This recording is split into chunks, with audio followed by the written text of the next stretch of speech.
बात आज की दूसरी बड़ी खबर की। दिल्ली के स्वास्थ्य मंत्री सत्येंद्र जैन की मुश्किलें बढ़ गई हैं। सत्येंद्र जैन को ईडी की हिरासत में भेज दिया गया, यानी एनफोर्समेंट डायरेक्टरेट, प्रवर्तन निदेशालय। सत्येंद्र जैन की गिरफ्तारी के बाद राजनीति भी तेज हो गई है। पूरे मामले पर यह रिपोर्ट देखिए।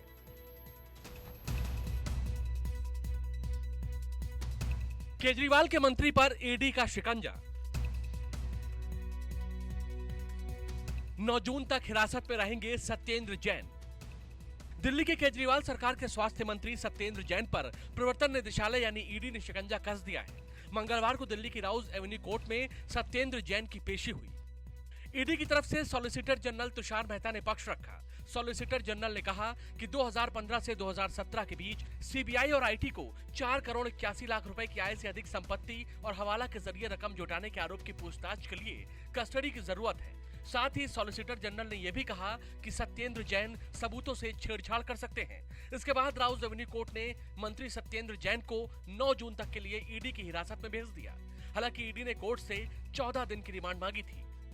ईडी ने जो केस रजिस्टर किया था, 5 साल उनको कोई एविडेंस नहीं मिला। पास तो कुछ कहने को था नहीं कोर्ट में। वो तो अब जिस प्रकार से, इसलिए तो वो 14 डेज मांग रहे थे, दिया ना उनको 9 दिन है। इधर सत्येंद्र जैन की गिरफ्तारी के बाद सियासत भी तेज हो गई है। विपक्षी पार्टियां केजरीवाल सरकार पर हमलावर हैं, तो इधर खुद सीएम अरविंद केजरीवाल भी बीजेपी पर आक्रामक है। आपकी चुप्पी ये बयां कर रही है कि आप ही के इशारे पे ये भ्रष्टाचार हुआ है, तो जनता ये मांग करती है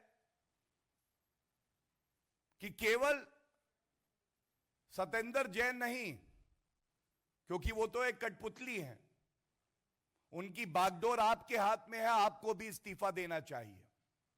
एक तो इस केस में ये कार्रवाई बहुत पहले हो जानी चाहिए थी। मैं कहना चाहता हूं ये पूरी तरह से क्लियर है कि सत्येंद्र जैन इस तरह के मामलों में लिप्त है। सत्येंद्र जैन के मामले के सारे कागज देखें, केस बिल्कुल फर्जी है। हम कट्टर ईमानदार और देशभक्त लोग हैं। हम लोग भ्रष्टाचार को देश के साथ गद्दारी मानते हैं।